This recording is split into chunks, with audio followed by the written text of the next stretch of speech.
Hello, Jane Cleland. What's the difference between a saggy middle and a slow pace? Well, broadly, the answer is nothing. But the complexity comes into the fact that you have to decide right from the get-go what pace you're trying to create. If you're writing a literary novel that's moving at quite a leisurely pace, to some readers who maybe aren't as familiar with or comfortable reading in that genre, it may feel that things are just really dragging in the middle. But that's purposeful. So I wouldn't say it's a slow pace. I wouldn't say you have a saggy middle. I would say you're accomplishing what you set out to do.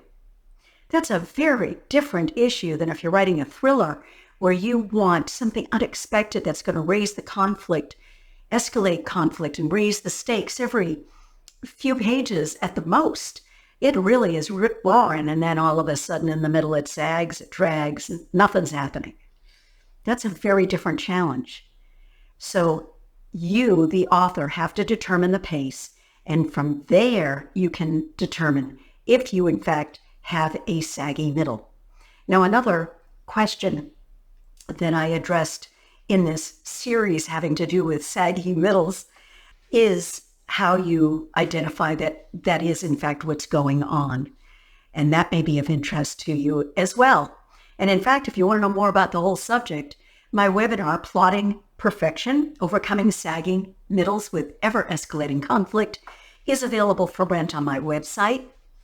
And I'd love to know how you determine what pace is right for your novel and how you avoid, even in the most leisurely of paces, avoid having things drag and sag in the middle. Do put them in the comments. I do read them, and I really am interested in your views. And if you liked this YouTube shorty on the subject, would you like it? Would you share it? Would you subscribe? That opens up features that lets us make these videos even more valuable for you. Thank you.